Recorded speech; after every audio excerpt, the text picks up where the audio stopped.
Bom, hoje nós vamos falar de Nietzsche. Nietzsche é um filósofo que é muito conhecido, muito falado, né? Um filósofo que as pessoas às vezes falam até demais, sem compreender muito o que esse pensador ele apresentou em suas obras, né? Era um escritor muito prolífico, né? Isso significa que ele escreveu muito, tá, gente? Ele escreveu bastante, do início até o fim de sua vida. Ele escreveu ininterruptamente, sem parar. E existe muita coisa sobre Nietzsche, existe muita pesquisa, existe muito debate, muita discussão. E a gente vai falar um pouquinho aqui sobre a filosofia dele, alguns traços da sua filosofia. A gente não vai se aprofundar em absolutamente nada, né? Até porque livro didático, filosofia no ensino médio, ela não tem um espaço suficiente para se aprofundar em nada disso. Então a gente vai falar muito pouco sobre Nietzsche hoje. É tanto que o subtema da nossa aula é o critério da vida. É basicamente sobre essa ideia do Nietzsche que a gente vai falar. Então nós vamos começar sabendo quem foi ele, né? Quem foi Nietzsche? Nietzsche ele foi um filósofo nascido na Prússia. Ele estudou tanto filosofia como filologia, né? Suas duas áreas de estudo foram essas, a filologia e a teologia.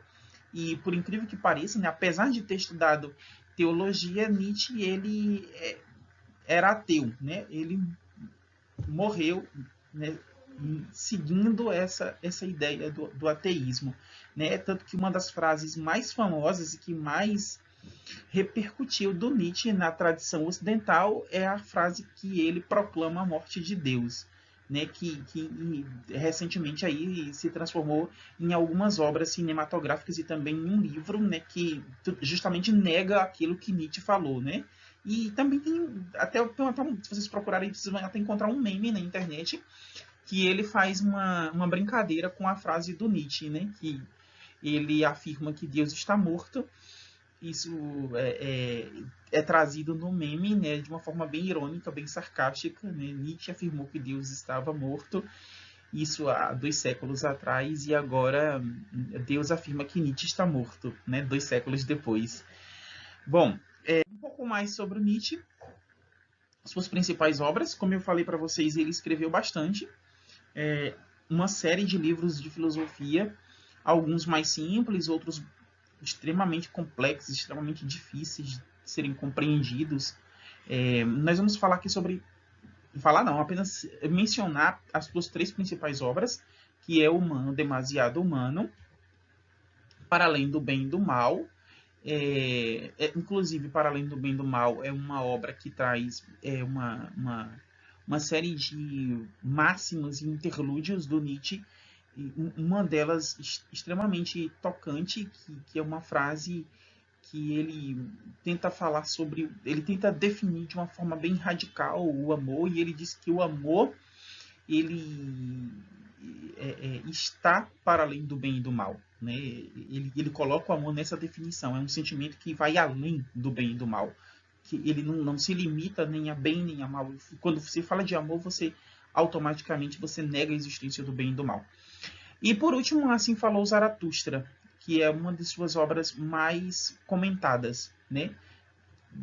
É considerado aí um dos livros dele que traz uma espécie de resumo de tudo que ele escreveu, de tudo que ele tratou em seu projeto filosófico. Bom, nós vamos falar agora de alguns conceitos, né, que o Nietzsche ele trabalha em suas obras. O primeiro deles é o conceito de genealogia, né? O que seria a genealogia em Nietzsche, né? Agora a gente vai entrar numa coisa bem complicada, uma coisa bem abstrata, bem longe, né? E eu me lembro de um professor que fala que filosofia dá a impressão de que as pessoas estão embriagadas, né?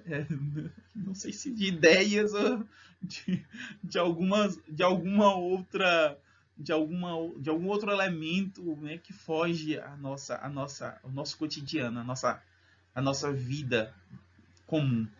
Né? A genealogia era um método de decifração que o Nietzsche ele usava para desmascarar o modo pelo qual os valores eles são construídos. Né?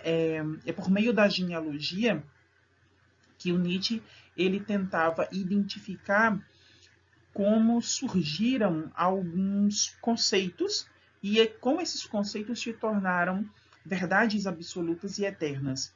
Né? Então, Nietzsche ele colocava a genealogia como um método que era capaz de identificar os espaços em brancos, aqueles espaços em brancos significativos, as lacunas.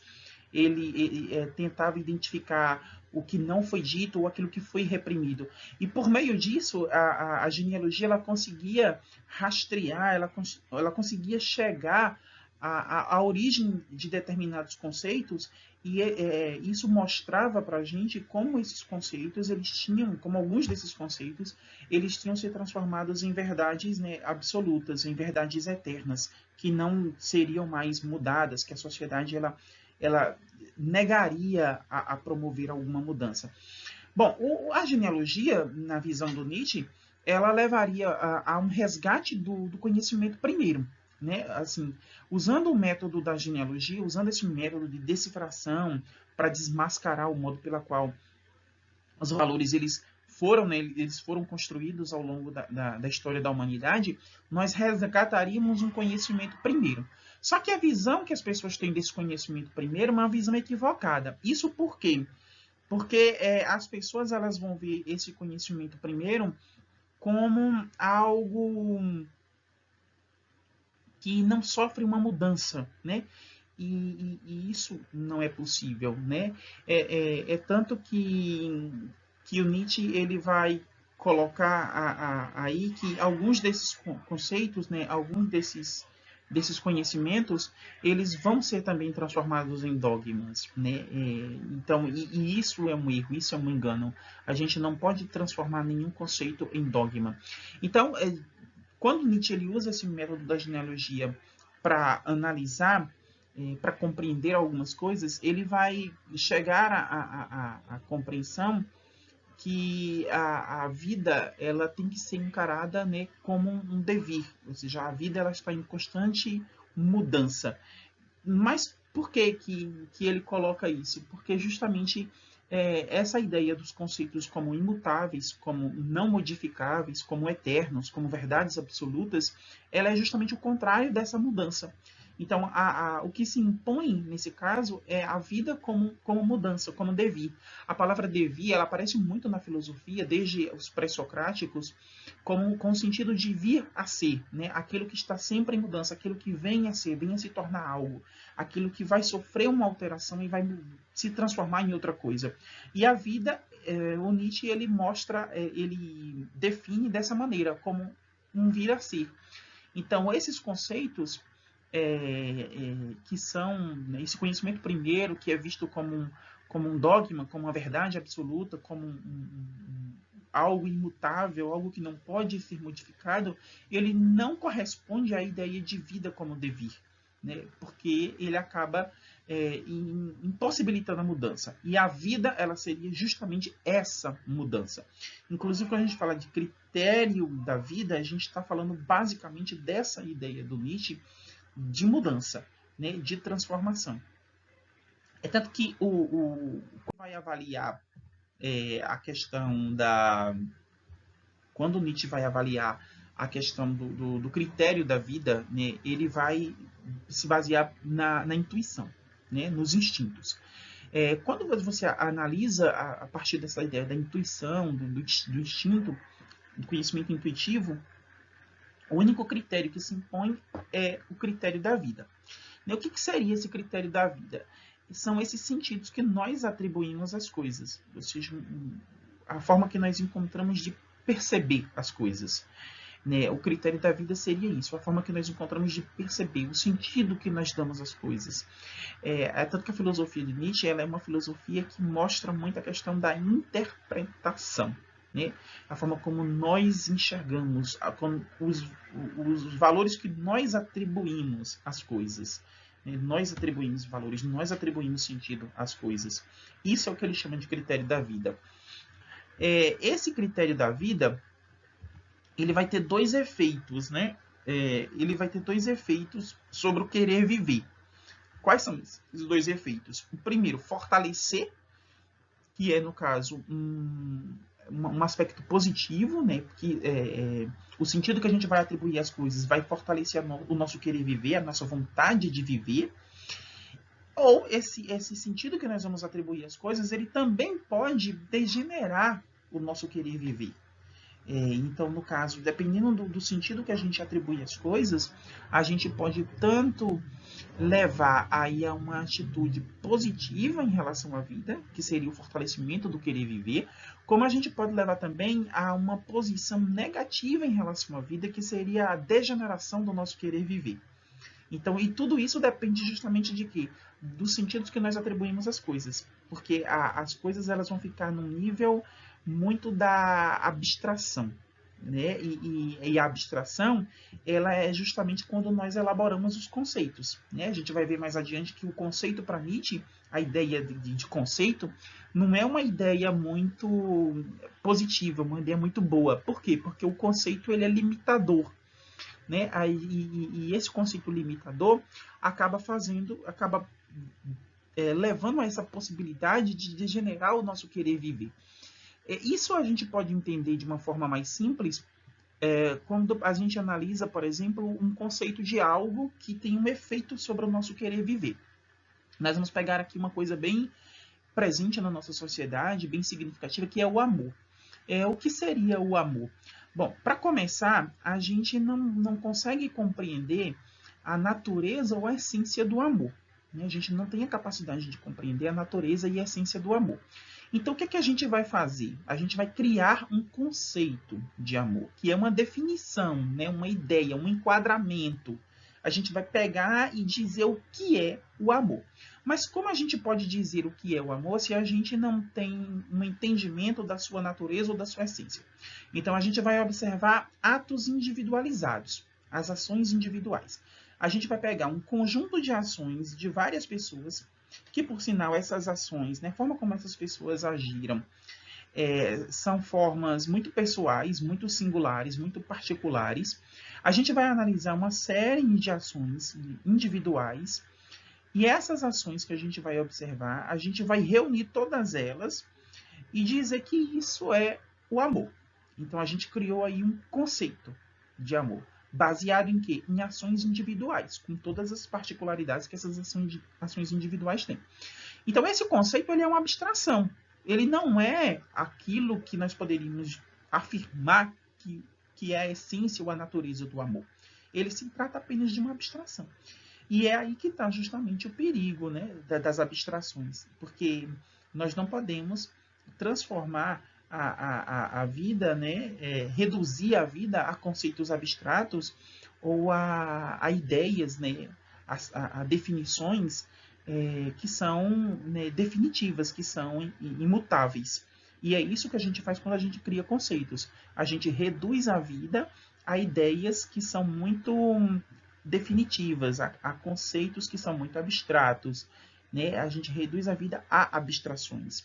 É isso que a gente faz. Justamente pelo fato da gente não conhecer a natureza e a essência das coisas e da gente acabar criando conceitos que são nada mais do que a reunião de atos individualizados e a forma como nós enquadramos esses atos individualizados, chamando, né, eles de amor, chamando eles de honestidade, chamando eles de caráter, de justiça. Né? Todos esses conceitos eles vão entrar nessa definição aí do Nietzsche. Bom, a gente vai agora falar de uma outra ideia do Nietzsche, que é a forma como nós conhecemos, né? Ele coloca essa pergunta, como nós conhecemos? E ele dá duas respostas. Uma delas é por meio da metáfora, né? O que seria a metáfora? Bom, a metáfora ela tem algumas características importantes para o Nietzsche, né? Em língua portuguesa, a metáfora é o quê? É quando você faz a transposição de um elemento para outro. Você atribui a característica de um elemento a outro, né? Como uma espécie de comparação. Só que a metáfora ela é mais direta, né? No Nietzsche, a metáfora ela vai ter três características importantes. Primeiro, a metáfora ela é intuitiva e individual, ou seja, ela parte da minha intuição individual, a metáfora.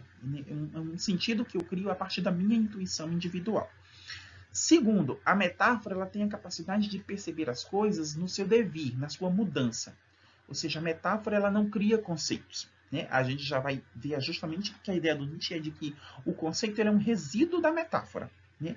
O conceito ele está aquém, atrás da metáfora. A metáfora é superior ao conceito, porque a metáfora faz você perceber as coisas na sua mudança. O conceito limita, né? Ele coloca as coisas dentro de um quadradinho, né? Dentro de uma caixa.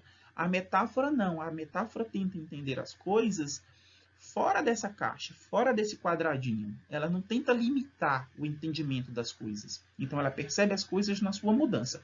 Só que nem por isso a gente pode dizer que a metáfora ela vai nos trazer uma compreensão total das coisas, né? Porque, justamente, a metáfora ela não tem essa capacidade. Além disso, a metáfora ela escapa ao grande edifício dos conceitos. E aí a gente, no caso... foge justamente da ideia de conceitos. Porque Nietzsche ele fala do grande edifício dos conceitos, que seria o quê?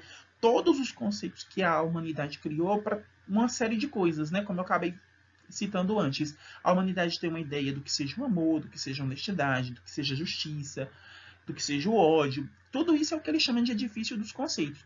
E a metáfora ela foge disso.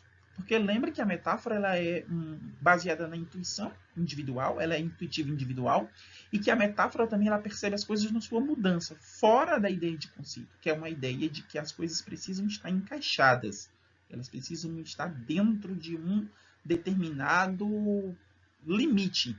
E a metáfora ela foge disso, ela escapa disso, ela vai além dos conceitos.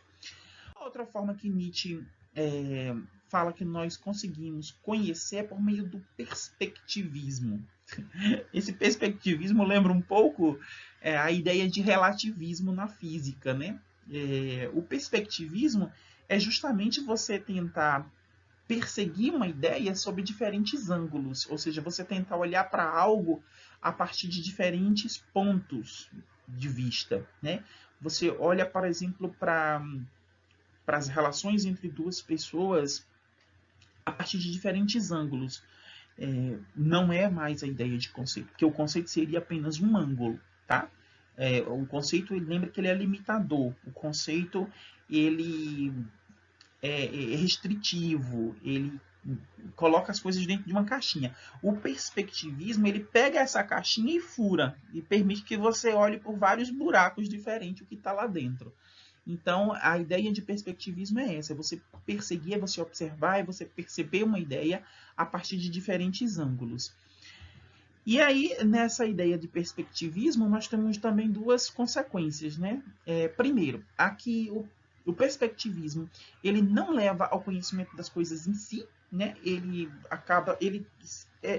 não vai trazer para a gente, mesmo que você persiga uma ideia sobre diferentes ângulos, você não vai chegar a conhecer essa coisa em sua totalidade. Você não vai compreender definitivamente aquilo. Se você tentar analisar o amor de diferentes ângulos, você não vai entender o amor inteiramente, como ele é em si mesmo.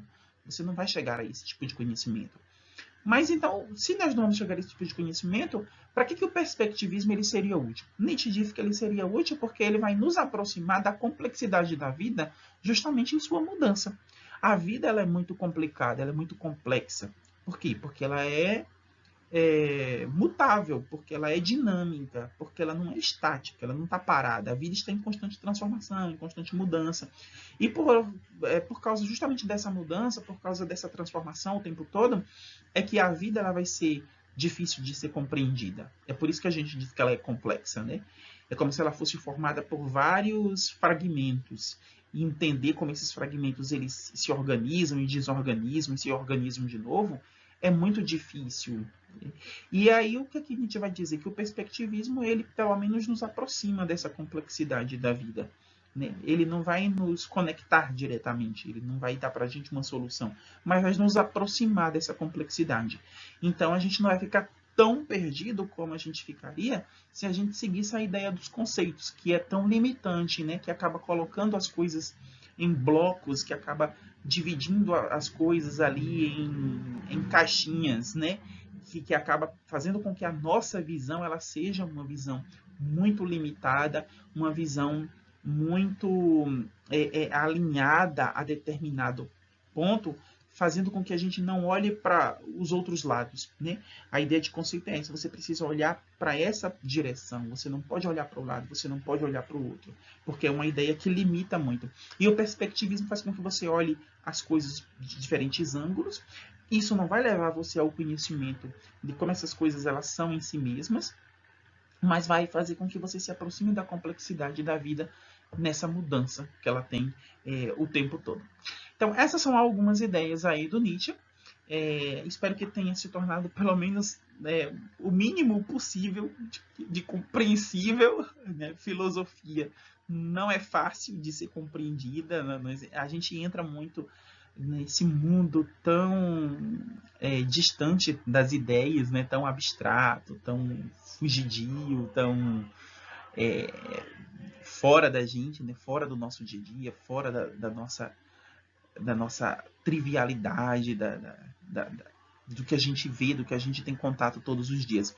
Então, espero que tenha se tornado pelo menos um pouco compreensível. Bom, para finalizar, eu recomendo aqui para vocês a leitura, quem conseguir, ou assistir ao filme Quando Nietzsche Chorou, que é uma obra de ficção que fala um pouco do Nietzsche e também de algumas de suas ideias, né? É uma obra de ficção, tá, gente? Então não é uma história real, né? Mas ele traz o Nietzsche como personagem e apresenta um pouco dele e um pouco também das suas ideias. E nesse livro também há outros personagens históricos bem interessantes, né? Inclusive o próprio Freud. Então, até a próxima e espero que vocês tenham conseguido, né, captar um pouco aí da filosofia do Nietzsche.